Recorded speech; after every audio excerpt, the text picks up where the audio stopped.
तुम सबका कल्याण हो।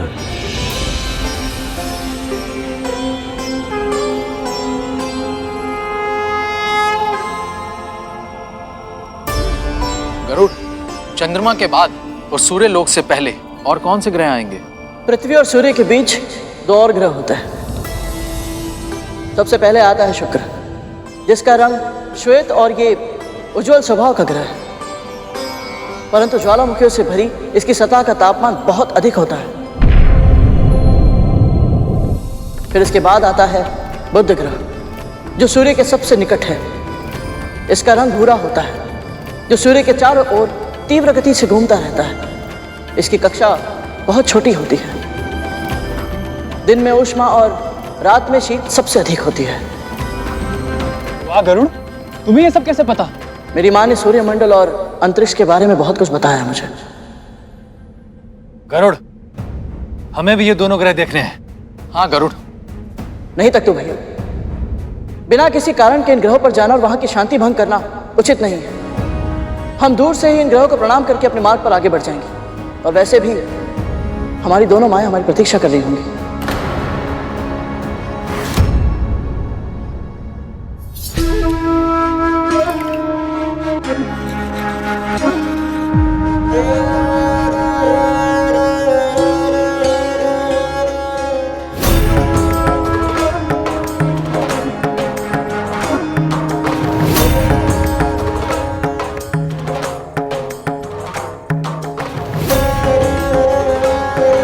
चंदन घिसने का कार्य परिश्रम का होता है, वो मैं कर लूंगी। तुम्हारे ये फूल से हाथ केवल प्रभु पर फूल चढ़ाने का कार्य करेंगे। इन प्यारे से हाथों को मैं कभी कोई कष्ट नहीं होने दूंगी।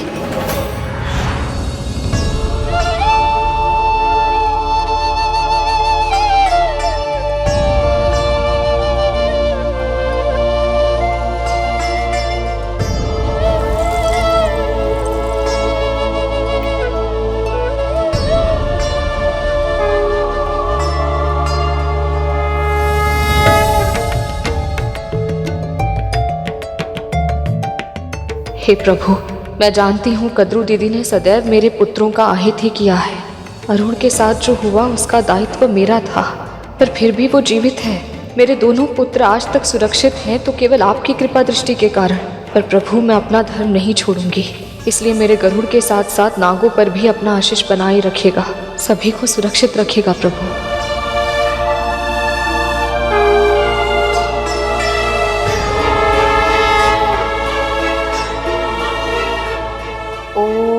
नमो भगवते वासुदेवाय।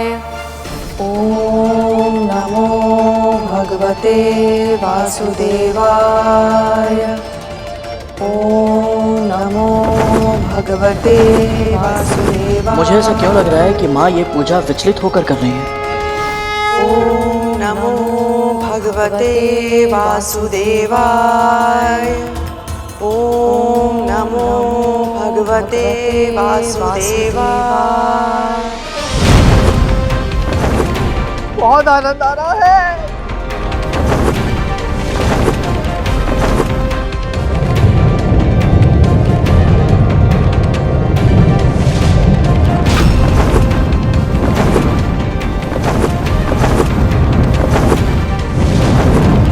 गरुड़, संभाल के।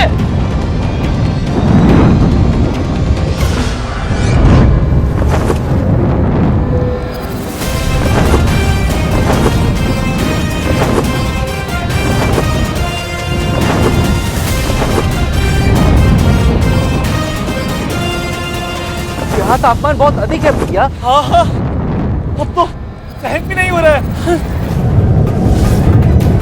मुझे इनको सुरक्षित यहाँ से निकालना होगा।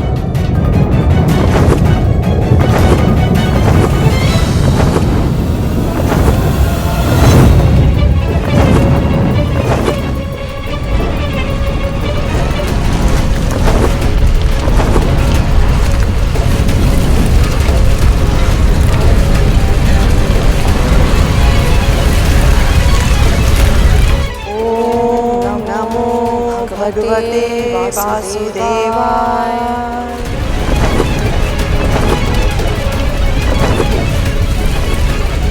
गरुड़, अब हम क्या करें? बचा लो गरुड़। ॐ नमो भगवते वासुदेवाय। ॐ नमो भगवते वासुदेवाय। समय कम है, जो भी करना है शीघ्र ही करना होगा मुझे।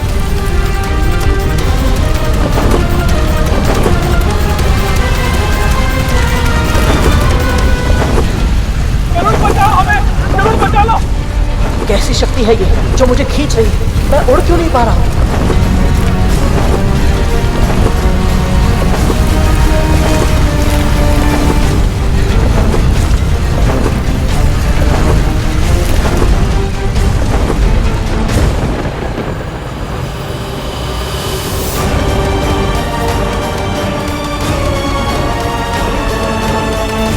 क्या हुआ विंता? तुम्हें कुछ दिखाई दिया क्या? जब मैंने प्रभु का ध्यान करना प्रारंभ किया था तो मुझे लगा कि गरुड़ बहुत तीव्र प्रकाश की ओर जा रहा है, पर अचानक क्या? अचानक ऐसा आभास हुआ जैसे कोई दृश्य शक्ति उसे अंधकार की ओर लेकर जा रही है।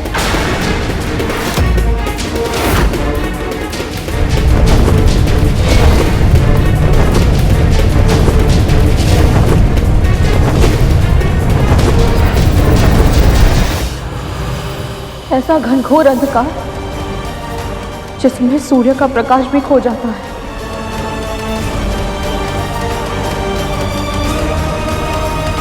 शक्ति? कैसी शक्ति? कहाँ है वो गरुड़? कहाँ है मेरे भाई? उत्तर दीजिए दासी माँ। नहीं जानती मैं, पर मेरा अंतर्मन कहता है बहुत दूर है वो सब।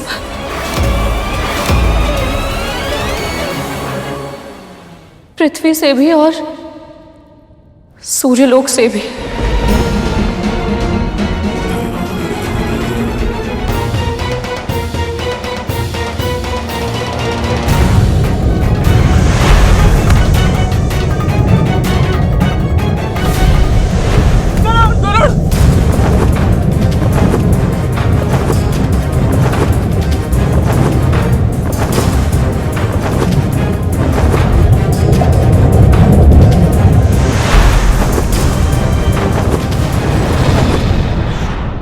ये देख रहा है गरुड़, सूर्य से छठा ग्रह है ये, और आकार में बृहस्पति के बाद हमारे सौर मंडल का दूसरा सबसे बड़ा ग्रह है शनि। इसकी सबसे बड़ी विशेषता है इसके वलय या छल्ले, जो मुख्य रूप से हिम से बने हैं, पर उनमें कुछ मात्रा में धूल से बनी छोटी चट्टानें भी होती हैं।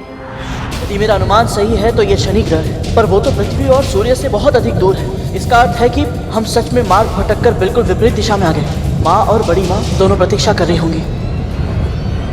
गुरुत्वाकर्षण के कारण मैं अंतरिक्ष में तो नहीं जा सकता। उचित यही होगा कि यहाँ से मैं इस ग्रह पर उतर जाऊँ।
रुकिए, आप सबको चिंतित होने की कोई आवश्यकता नहीं।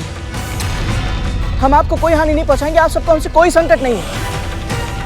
हम तो स्वयं यहाँ से चले जाना चाहते हैं। हम सब सूर्य लोक जा रहे हैं और उल्का वर्षा के कारण अपना मार्ग भटके और यहाँ पहुंचे।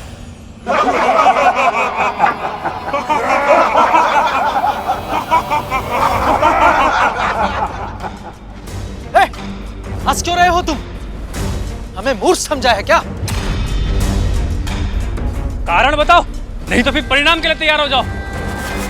शनि ग्रह है ये, अपनी इच्छा से ना कोई यहाँ आता है और ना कोई जा पाता है। तुम सभी के कर्म तुम्हें यहाँ खींच कर लाए हैं, और जब तक इस ग्रह के स्वामी शनिदेव तुम्हें यहाँ से जाने की अनुमति नहीं देते, तुम सभी बंदी रहोगे।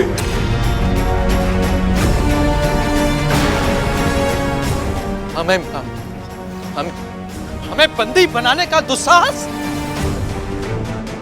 जानते भी हो हम कौन हैं? तख्तू भैया, धूमल भैया, शांत हो जाइए। युद्ध नहीं करना है हमें। नहीं गरुड़, भाइयों तैयार हो जाओ। इन मूर्ख सिपाहियों को और इनके स्वामी को पता चलना चाहिए कि हम कद्रू मां के पुत्र हैं। महाशक्तिशाली, महाबलशाली नाग हैं हम।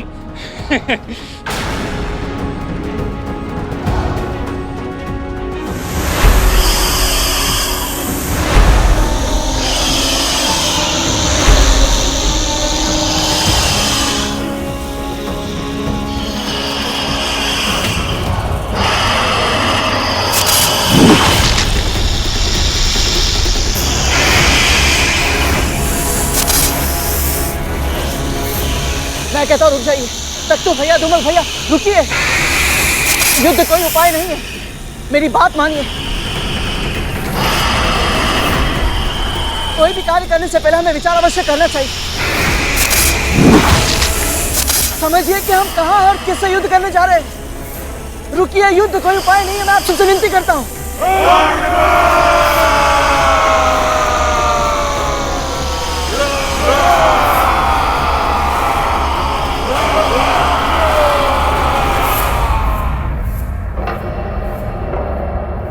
नमो भगवते वासुदेवाय। दीदी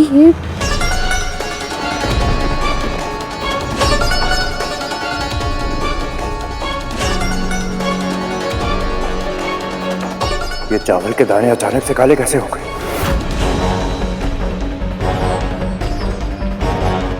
ऐसा तो तब होता है जब शनिदेव का प्रभाव हो।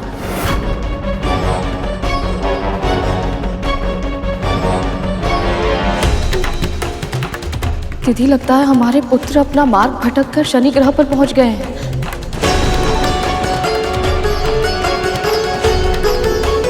यदि शनिदेव की वक्र दृष्टि उन पर पड़ गई तो अनर्थ हो जाएगा।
कोई शत्रुता है मुझसे?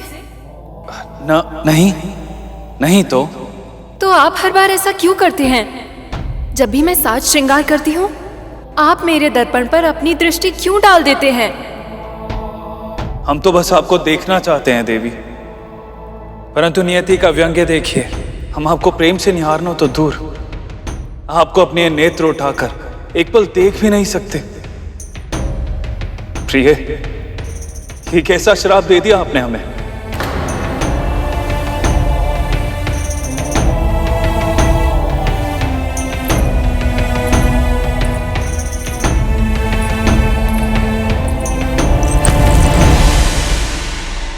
आप मुझे देखना चाहते हैं और मैं भी तो यही चाहती हूं ना स्वामी। इस संसार की हर स्त्री यही चाहती है कि जब वो साज सज्जा करे तो उसका पुरुष उसे निहारे, अपनी प्रिया के काजल से सुसज्जित गहरी आंखों में डूब जाए, लाज स्वयं रंग बनकर उस स्त्री के गालों पर छा जाए, उसके अधरों की लाली चुंबन के माध्यम से उसके पुरुष के हृदय में सदा सदा के लिए अंकित हो जाए। मैं भी तो एक स्त्री हूं स्वामी, जो अपने पति से प्रशंसा के लिए तरस रही है। ये साज सज्जा, ये अलंकार, ये सब आपके लिए ही तो है। पर ये मेरे क्रोध और आपके कर्मों का फल ही है, जो हम अपनी छोटी सी इच्छा भी पूरी नहीं कर सकते। एक दूसरे की आंखों में एकटक देखते हुए प्रेम से निहार भी नहीं सकते। इस पूरे सृष्टि में ऐसा कोई नहीं है जो आपकी वक्र दृष्टि से भयभीत ना हुआ हो, स्वयं महादेव शिव शंकर भी। आपको स्मरण है ना कैसे उन्हें आपकी वक्र दृष्टि का प्रकोप सहना पड़ा था? प्रणाम महादेव।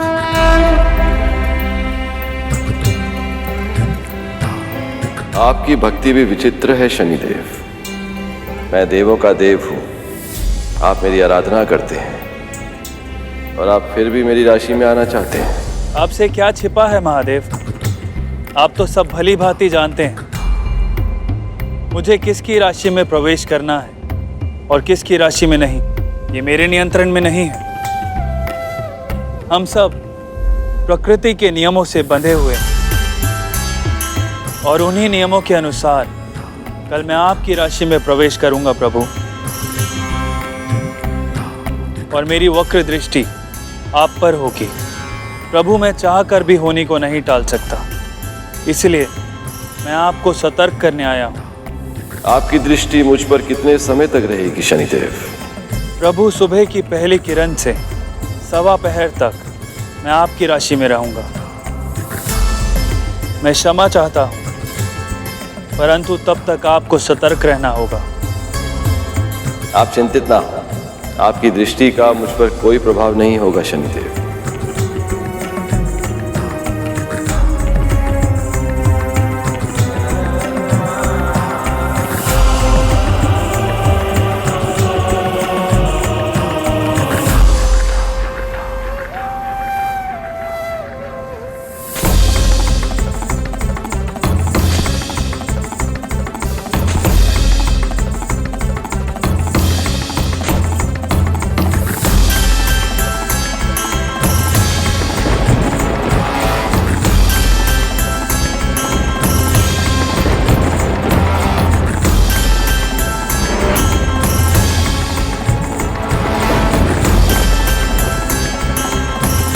विशाल वृक्ष का ये कोटल अवश्य ही मुझे संभालेगा। सूर्य की किरणें भी इसमें प्रवेश नहीं कर सकती, तो मुझ पर शनिदेव की दृष्टि कैसे पड़ेगी?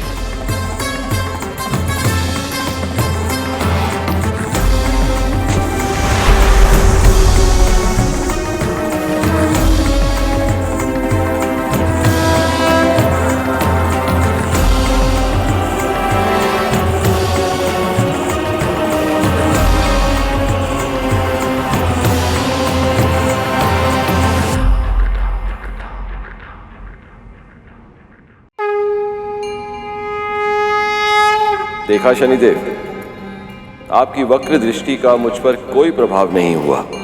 प्रभु, आपके वरदान के कारण मेरी वक्र दृष्टि के प्रकोप से ना तो कोई देव सुरक्षित रह सकते हैं, ना ही मानव, दानव और ना ही स्वयं आप प्रभु। मेरी वक्र दृष्टि का ही प्रभाव था जो आपको कैलाश धाम छोड़कर इतने समय तक वन वन भटकना पड़ा और अंत में एक वृक्ष की कोटर में शरण लेनी पड़ी। परंतु मुझे सत्य का आभास है प्रभु, और सत्य ये है कि आज आपने मेरी वक्र दृष्टि के प्रभाव को सार्थक कर इस संसार में मेरी मान्यता को और वृद्धि दे दी। इस आशीर्वाद के लिए मैं आपका कोटि कोटि धन्यवाद करता हूं प्रभु। आशीर्वाद भी उसे ही प्राप्त होता है जो उसके योग्य होता है, और इस संसार में आपसे योग्य और कौन है। आज से चिरकाल तक आपको आपके न्याय के लिए जाना जाएगा।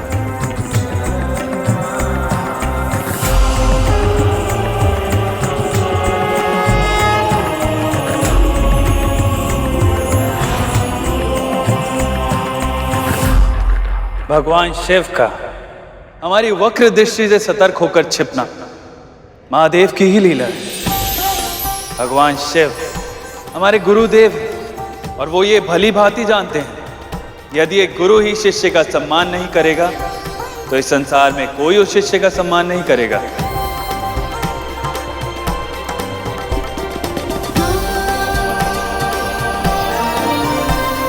आप अपनी बातों से मुझे बहला रहे हैं स्वामी।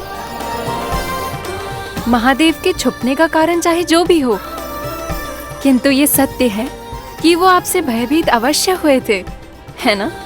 ये तो मैं नहीं जानता प्रिय, परंतु इस कथा के माध्यम से आपने हमें स्मरण करा दिया कि चाहे कितना भी कठिन क्यों ना हो, हमें अपनी दृष्टि सदैव नीचे ही रखनी होगी।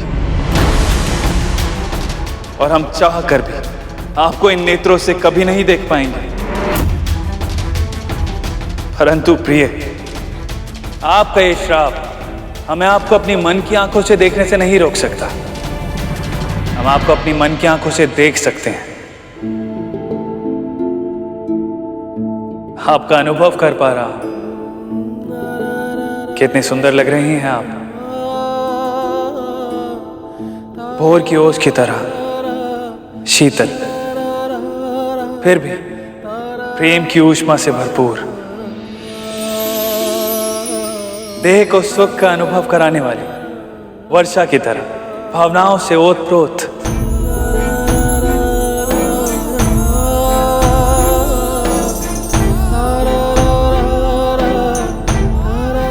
महाराज, हम पर आक्रमण हुआ है।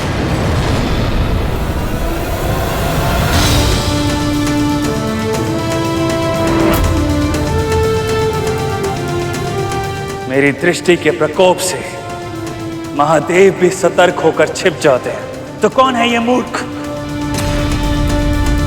जिसने बिना आमंत्रण के मेरे गृह में प्रवेश करने का दुस्साहस किया?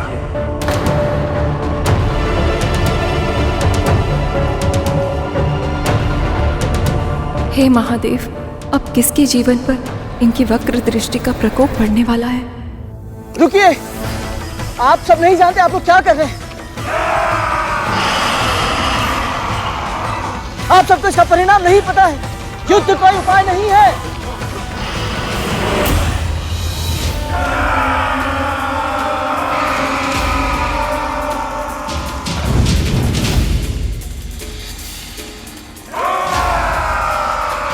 आप दोनों समझ नहीं रहे कि हम ये कितनी बड़ी भूल कर रहे हैं। मैं कह रहा हूं रुक जाइए, अब भी समय है। मैं कहता हूं रुक जाइए।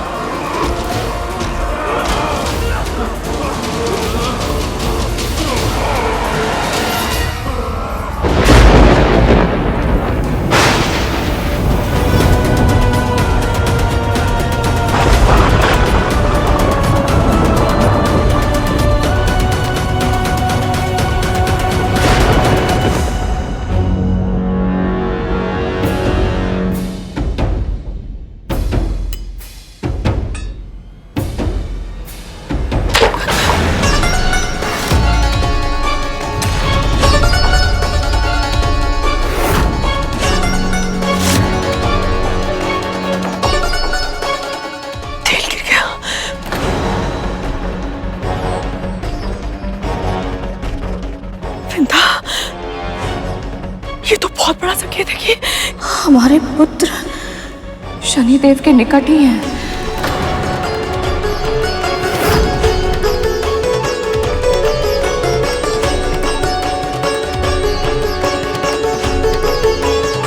अवश्य है गरुड़, जानबूझ के हमारे भाइयों को अपने साथ लेकर के आ। शनिदेव की वक्र दृष्टि उन पे पड़े। और पहले भी कह चुकी हूँ, मैं एक बार फिर से कहती हूँ, मेरा गरुड़ ऐसा कोई कार्य नहीं करेगा जिससे उसके किसी भी भाई का अहित हो।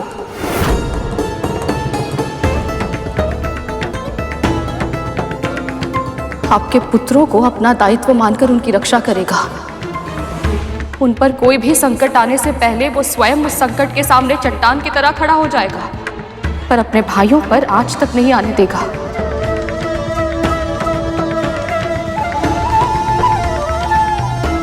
बस हमारे पुत्र कुछ ऐसा ना कर दें जिससे शनिदेव रुष्ट हो जाए।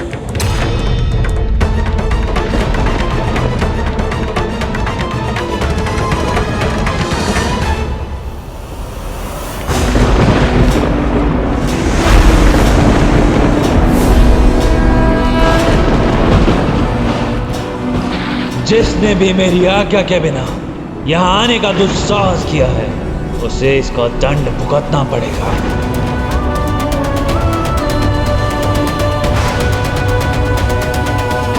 ये कैसा विचित्र परिवर्तन है वातावरण में, कहीं कुछ अनर्थ नहीं होने वाला है?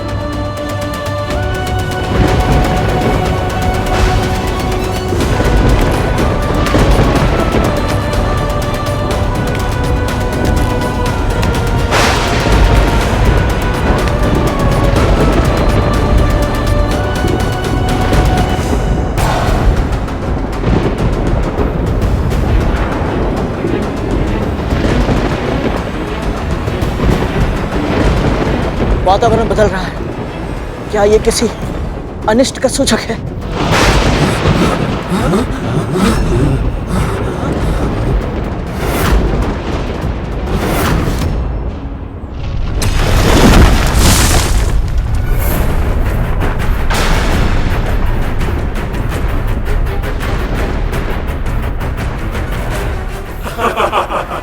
संभल कर, इसके किनारे बहुत तीक्ष्ण है।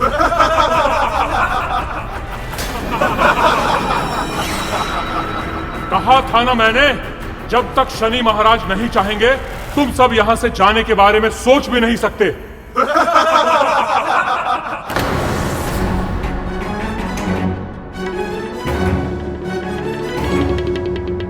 ऐसी कठिन परिस्थिति में क्या कर सकता हूं मैं? अपने नाग भाइयों को छोड़कर जा भी नहीं सकता। बड़ी माँ ने मुझ पर विश्वास करके इन्हें मेरे साथ भेजा था। बंदी बन गए हम सब, पर मैं इस कारागार में नहीं रह सकता। मुझे घर जाना है।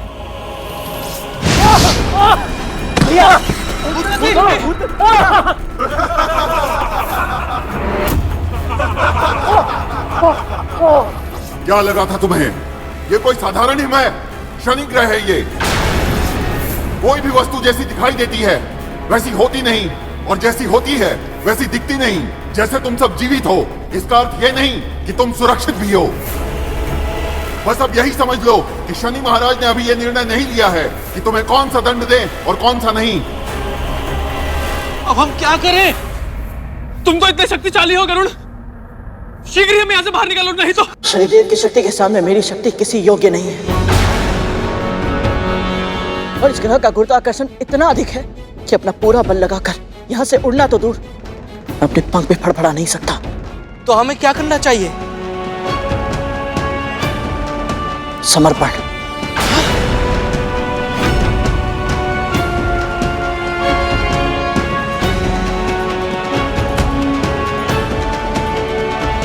और प्रार्थना भी कि शनिदेव की वक्र दृष्टि हम पर ना पड़े। पर गरुड़, तुमने असुर सेना, महाराज बलि किसी के सामने घुटने नहीं टेके, तो फिर आज शनि महाराज के आने से पहले ही तुम क्यों?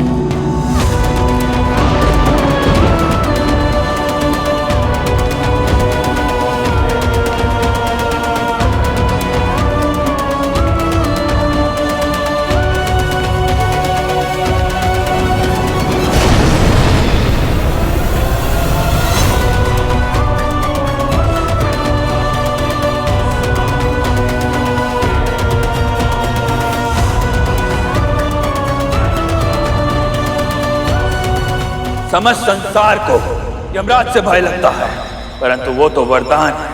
वो आते हैं, प्राण लेते हैं और चले जाते हैं, पर मैं श्राप हूं।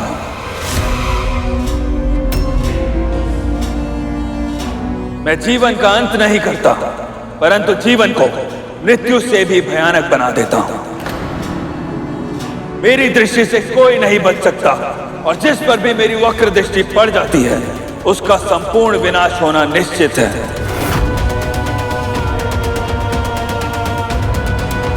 फिर भी तुम यहां आ गए मेरे सामने।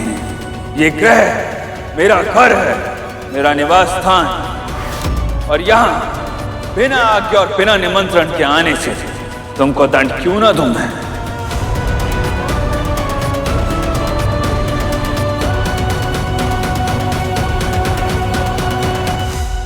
तेरा चौथा संस्कार है दृष्टि नीचे रखना। दृष्टि नीचे रखना? विनम्र रहना, तभी तो तू सुपात्र बन पाएगा। स्मरण रखना गुरु, विनम्रता से झुका हुआ शीश ही पूजनीय होता है। माँ, किंतु झुका हुआ शीश तो दुर्बलता की निशानी होती है। और अहंकार पतन का कारण होता है। अपने चारों ओर देख कर, कुछ वृक्ष अहंकार से तने खड़े हैं, किंतु कुछ वृक्ष स्वाभिमान और विनम्रता का संतुलन स्थापित कर वायु के साथ झूल रहे हैं। जब आंधी आएगी तो तने हुए शीश वाले वृक्ष धूल में मिल जाएंगे, परंतु अपने लचीलेपन के कारण विनम्र वृक्ष वायु के वेग के साथ झुक जाएंगे और आंधी बीत जाने पर फिर से खड़े हो जाएंगे। तुम सबको किसने भेजा है यहाँ और किस कारण से आए हो?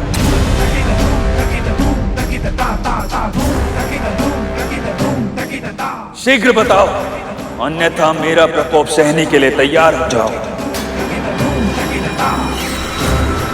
यदि मैंने बता दिया कि मुझे अंतरिक्ष में बड़ी माँ ने भेजा था, तो कहीं शनिदेव क्रोध में उन्हें दंड ना देते। जब तक इनका आवेश शांत नहीं हो जाता, मौन रहना ही उचित होगा। गरुड़ ऐसे ही मौन रहेगा या कुछ बोलेगा भी? मैं भी वही सोच रहा था तक तू कि कुछ बोलता क्यों नहीं है, क्यों नहीं बताता कि हम तो यहाँ पर आना ही नहीं चाहते। वो तो इस ग्रह की गुरुत्वाकर्षण शक्ति ने हमें यहाँ पे खींच लिया। दोष हमारा नहीं है, इस ग्रह का है।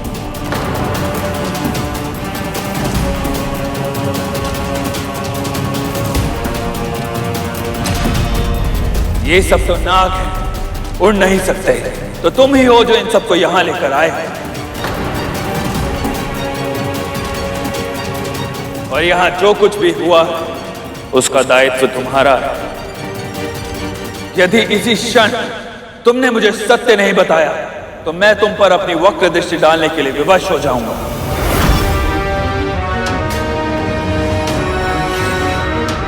और यदि एक बार मेरी वक्र दृष्टि तुम पर पड़ गई तो तुम्हारे जीवन की सारी प्रसन्नता मेरे नेत्रों के अग्नि में जलकर भस्म हो जाएगी,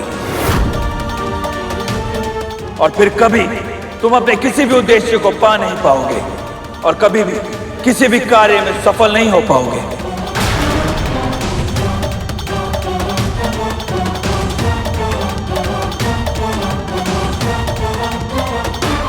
मैं ऐसा नहीं होने दे सकता।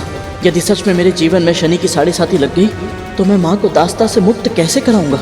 मुझे इन्हें सत्य बताना ही होगा, और मैं नागों के लिए संकट का कारण नहीं बन सकता। तो फिर क्या करूं मैं? माँ,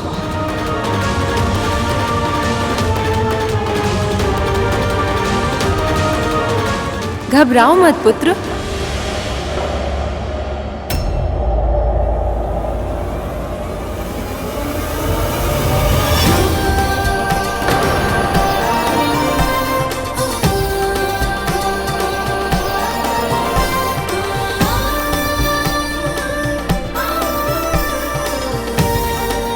मेरे पति न्याय के देवता हैं।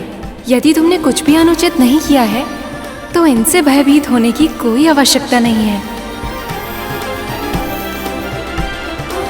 जो भी मन में है स्पष्ट रूप से कहो।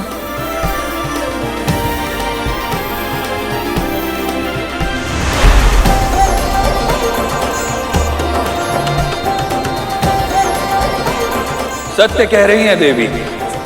यदि तुम मेरे क्रोध की ज्वाला को फिर से प्रज्वलित नहीं करना चाहते तो यही समय है, स्पष्ट बोलो और सत्य बोलो। माँ ने सही कहा था, मौन रहने से कभी कभी बड़ी से बड़ी आंधी आकर भी चली जाती है।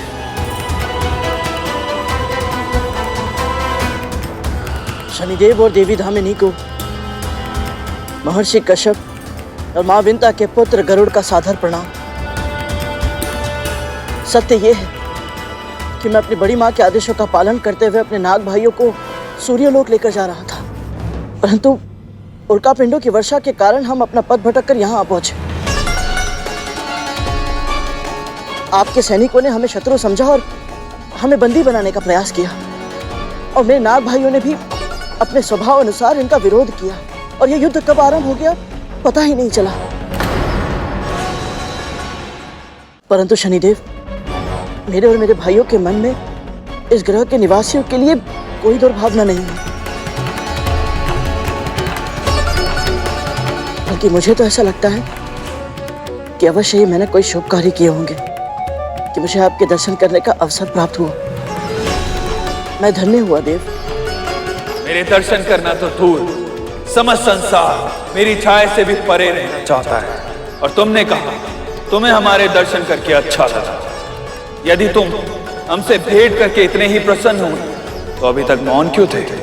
मैं मानता हूँ शनिदेव कि आपके विश्राम में बाधा डालने के बाद, आपके हाथ में त्रिशूल देखने के बाद मैं कुछ समय के लिए भयभीत अवश्य हो गया था, परंतु आपके विषय में मेरी माँ ने मुझे जो कुछ बताया है उसका स्मरण करने के बाद आप मेरे लिए भय का कारण नहीं, वंदनीय है।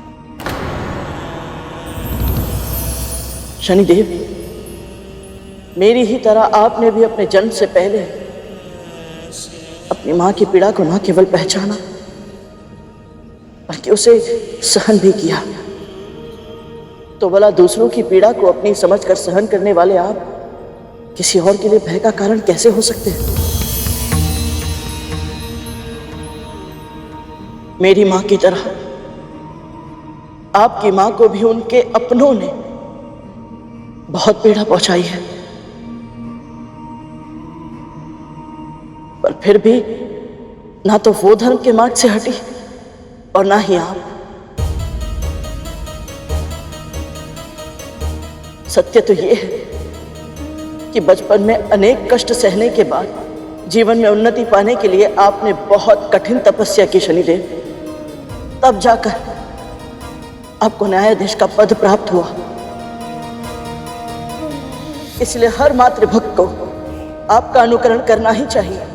यदि तुम्हें लग रहा है कि हमारी प्रशंसा करके तुम और तुम्हारे सभी नाग भाई हमारे प्रकोप से बच सकते हैं तो ये तुम्हारी भूल है।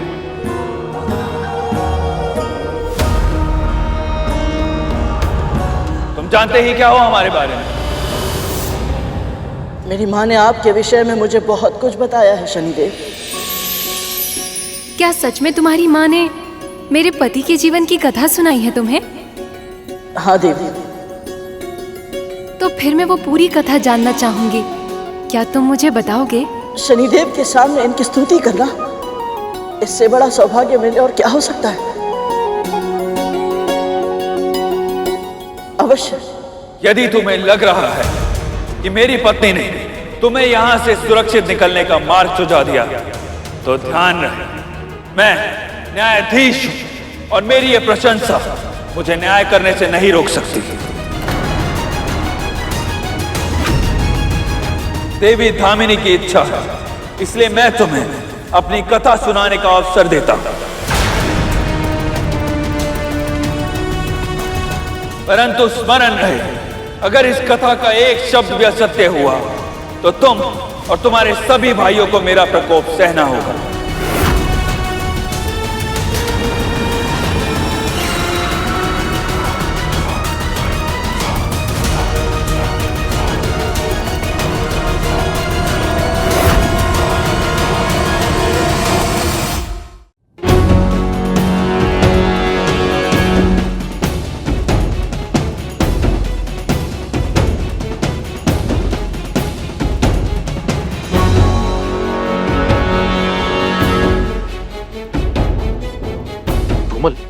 यदि इससे कथा सुनाने में भूल हो गई और शनिदेव की दृष्टि इस पर पड़ गई तो इसकी तो 7.5 ही लग जाएगी।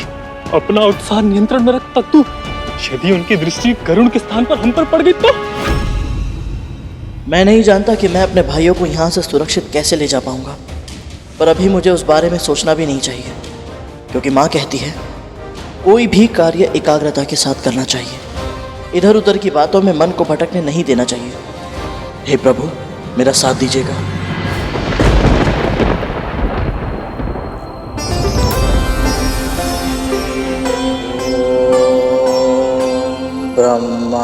ब्रह्मदेवाय नमः।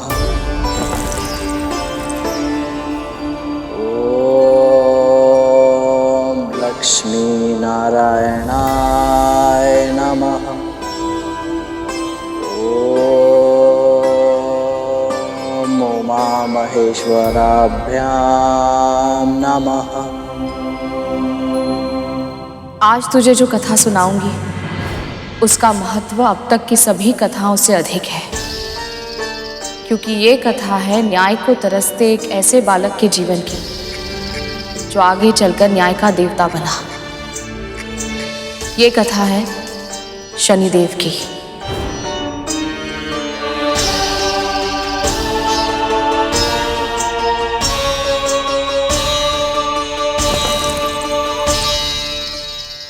ये कथा उन शनिदेव की है जिन्हें देवों के बीच अपना उचित स्थान प्राप्त करने के लिए बहुत संघर्ष करना पड़ा था।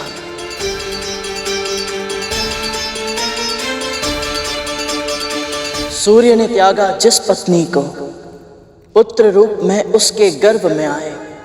शनिदेव के ताप तेज को उनके पिता भी जान न पाए। ये क्या कह रहा है गरुड़? ऐसे कटु वचन निकालेगा तो? शनिदेव की वक्र दृष्टि आज निश्चित हमारा भाग्य बन जाएगी। सूर्यदेव का विवाह हुआ था विश्वकर्मा की पुत्री संज्ञा से। 3 संतानों का जन्म हुआ था इसी दैवीय योग से। पहले पुत्र वैवस्वत मनु, दूसरे यम और तीसरी यमुना कहलाई। कालांतर में बनी नदी और अद्भुत उन्होंने कीर्ति पाई। विवाह को बीते वर्षों फिर भी स्वामी के तेज को था सहना कठिन। झुलसता था अब भी संज्ञा का तन। उदासीन हो रहा था सूर्य कमल। उदास और खिन्न एक दिन भ्रमण कर रही थी संज्ञा, जब दिखी उन्हें अपनी छाया और विचार एक मन में आया।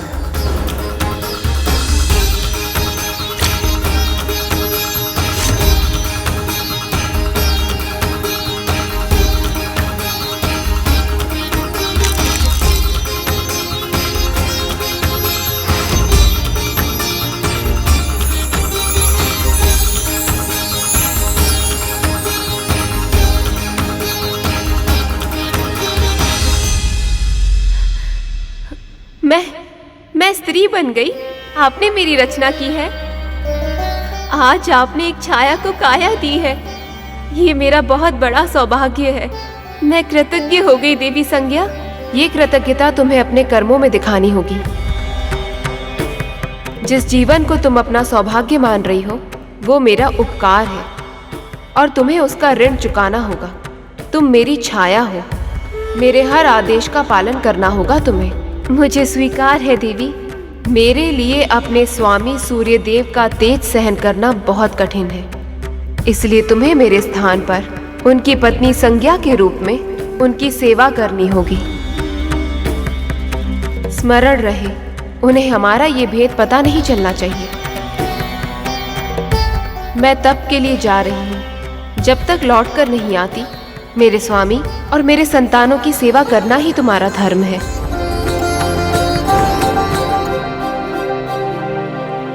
थी संज्ञा छाया जैसे बहने हो दो, सब कार्य साथ में करती थी। हर क्षण साथ में रहती, जीवन जीती और साथ में हंसती थी। छाया थी निर्दोष और सौम्य। उन्हें संज्ञा की योजना का आभास न था। स्नेह संबंध नहीं, बस स्वार्थ का नाता है, ऐसा उनको विश्वास न था। पति सेवा की, संतानों का ध्यान रखा, मौन रही, और सब कुछ सहा। साथ है जो वो पत्नी नहीं और कोई है। सूर्य को ये आभास न था, वो उनका तेज भी सहती, ध्यान भी रखती, घर का सारा कार्य भी था। अपनी कर्तव्य निष्ठा से छाया ने स्वामी का मन मोह लिया था। दोनों को साथ ला रहा था, ये नियति का अवश्य कोई संकेत था। अग्नि और वायु साथ साथ थे, संबंध तो फिर होना ही था। पंख लगा के उड़ जाता सुख में समय, सृष्टि का यही नियम है। दुर्दिन छाया के आरंभ हुए तब, जब पता चला वो गर्भवती है। जो ही संध्या को मिली सूचना कि सूर्य और छाया ने प्रेम का समागम किया, बस बहुत हुआ, अब जाओ मेरे जीवन से। उन्होंने ईर्ष्या में छाया को आदेश दिया, पर छाया तो प्रेम में रमी हुई थी। उन्होंने वचन दिया, मैं तुम्हारे पति से दूर रहूंगी, इस भावी माँ को एक कोने में रहने दो। संध्या को ये भी स्वीकार न था, आवेश में थी, छाया से झगड़कर वन चली गई। छाया ने संध्या को ढूंढने के लिए वन को प्रस्थान किया, पर उनकी कहा सुनी में हो गया था सूर्य को संदेह। उन्होंने छाया का पीछा किया।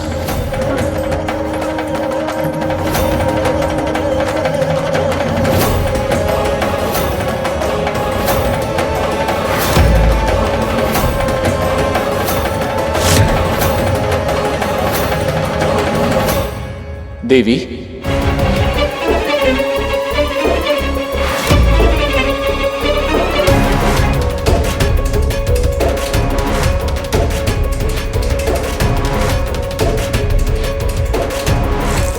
संज्ञा, प्रणाम स्वामी। तुम यहाँ? तो फिर ये कौन है?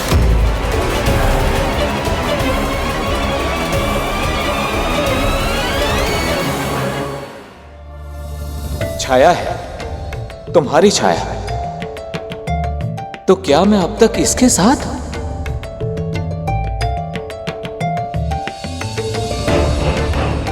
परंतु तुम इस निर्जन स्थान पर क्या कर रही हो प्रिय? आओ मेरे साथ सूर्यलोक लौट चलो। मैं केवल तुमसे प्रेम करता हूं प्रिय, तुम्हारी छाया का मेरे लिए कोई महत्व नहीं है।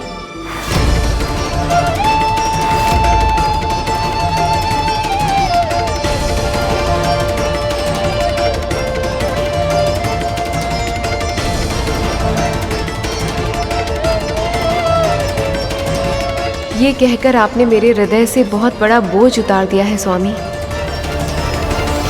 मैं आपका तेज सहन नहीं कर पा रही थी, इसीलिए मुझे छाया की सहायता लेनी पड़ी। लेकिन अब मैं आपसे और अधिक दूर नहीं रह सकती। आप शीघ्र ही मेरे पिताजी के पास जाइए, वो अवश्य ही इसका कोई उपाय निकालेंगे, जिससे आपका ये भीषण तेज मेरे लिए समस्या ना बन सके और मैं फिर से आपकी प्रिय बनकर अपने सूर्यलोक लौट सकूं। मैं शीघ्र ही समाधान के साथ वापस आऊंगा। देव, मेरे साथ ऐसा अनर्थ मत कीजिए देव। मैंने आपको अपना प्रियतम माना है, पति समझकर ही आपकी सेवा की है, आपको अपना सब कुछ सौंप दिया है देव।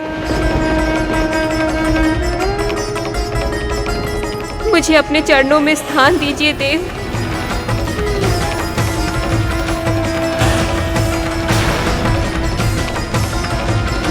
आपकी विरह के क्षण अब और शेष नहीं है देवी संज्ञा।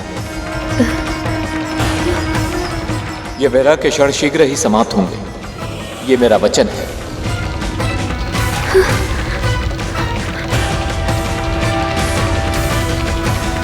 स्वामी,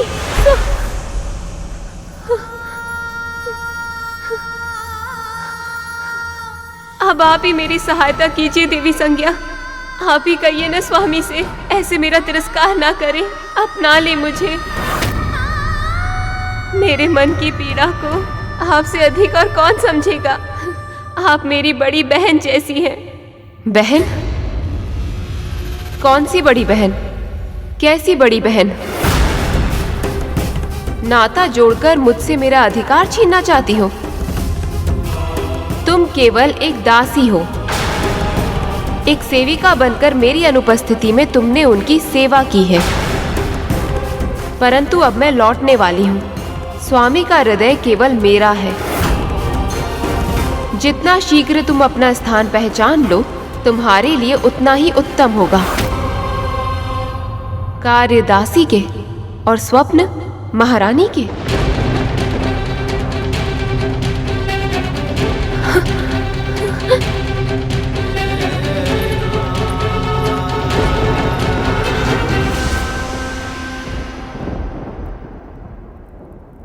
संसार में सबसे गंभीर घाव हमें वही देते हैं जिनके बारे में हम कल्पना भी नहीं करते कि वो हमें कभी कष्ट भी पहुंचा सकते हैं। छाया संज्ञा की साथी थी, दिन रात साथ ही रहती थी। पर तू अपनी है, तुझे कभी ना छोड़ूंगी, जो कहती थी।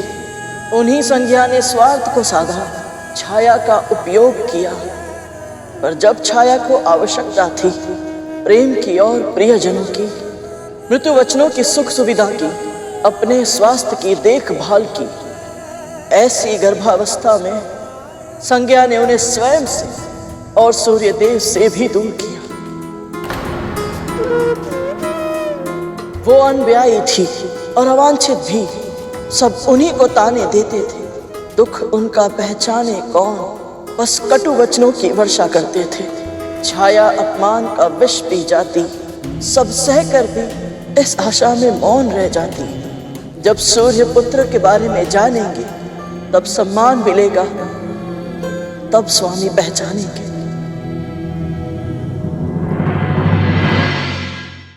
जैसे मैं डिम में रहकर भी अपनी मां की पीड़ा को अनुभव कर पाता था, वैसे आप भी गर्भ में थे देव, और अपनी मां के कष्ट आपसे छिपे हुए नहीं थे।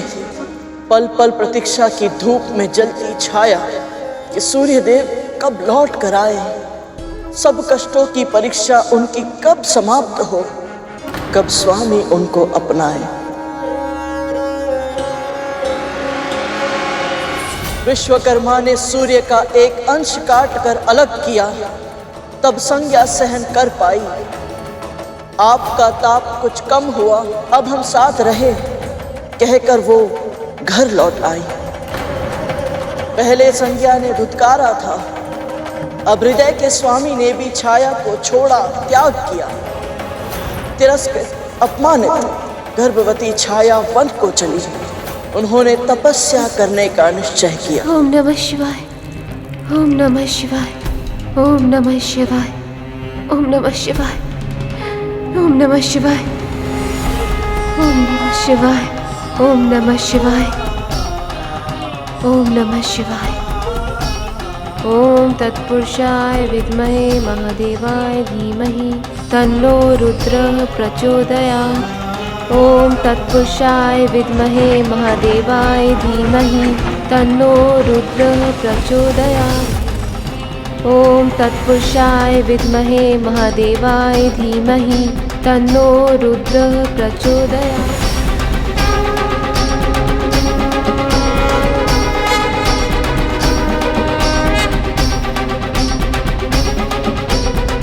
आपका उद्देश्य पूर्ण हुआ देवी।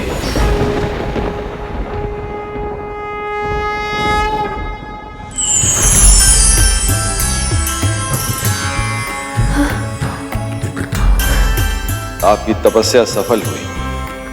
प्रभु, प्रभु आप मेरे सामने।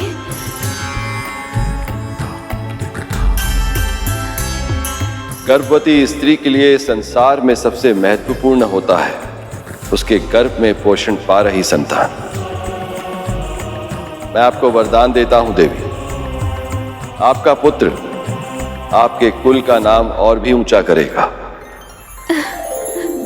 यश और कीर्ति को असीमित रूप से आगे बढ़ाएगा आपका पुत्र।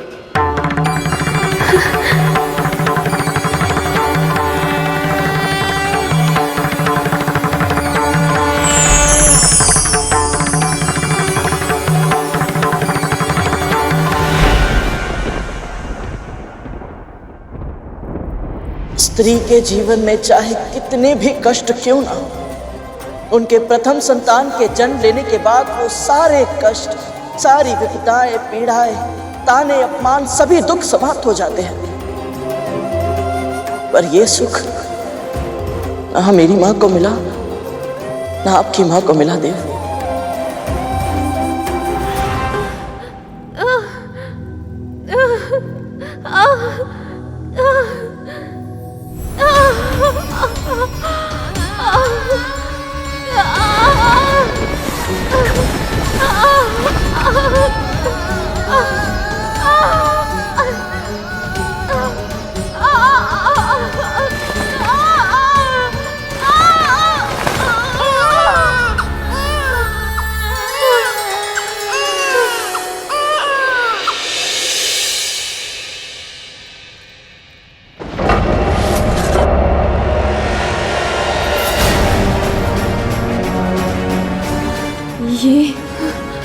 ये कैसे हो गया?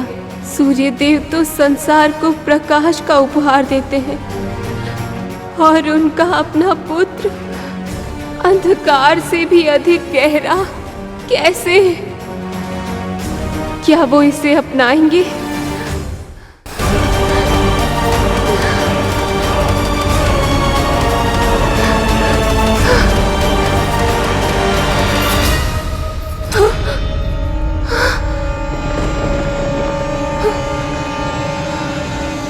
माँ,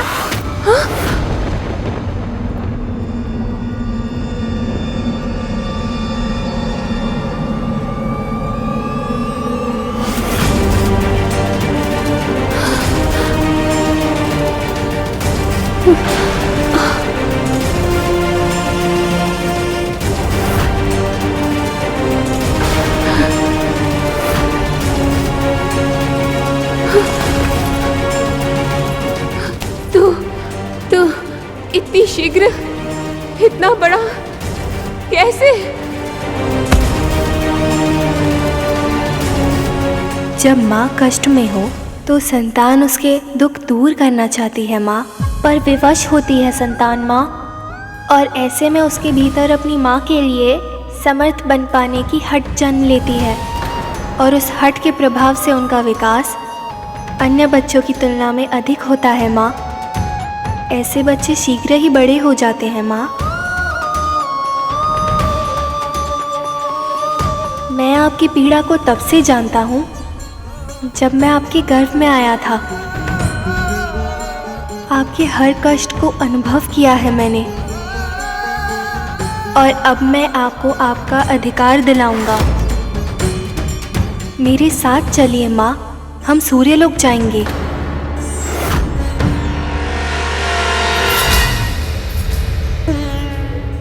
हर पुत्र यही चाहता है कि वो अपनी माँ के आंसुओं को पोंछ पाए, उनकी हर पीड़ा, हर कष्ट को समाप्त कर पाए, उन्हें वो सम्मान दिला पाए जिसके वो योग्य है। माँ के चरणों में पुत्रों का स्वर्ग होता है, और ये बात आपसे अधिक और कौन समझ सकता है देव।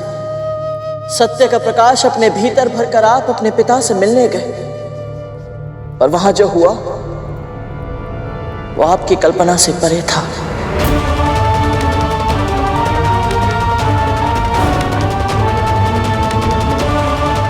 प्रणाम देव। बिना अनुमति मेरे दरबार में घुसने का दुस्साहस, कौन हो तुम दोनों?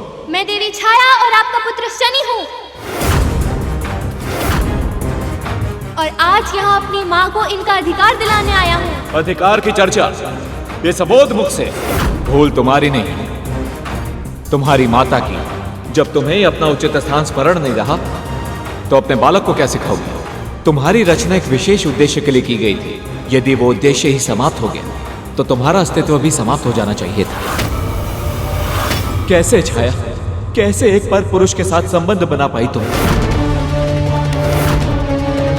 कैसे उस पुरुष की सैया सुसज्जित कर पाई जिस पर तुम्हारा कोई अधिकार ही नहीं?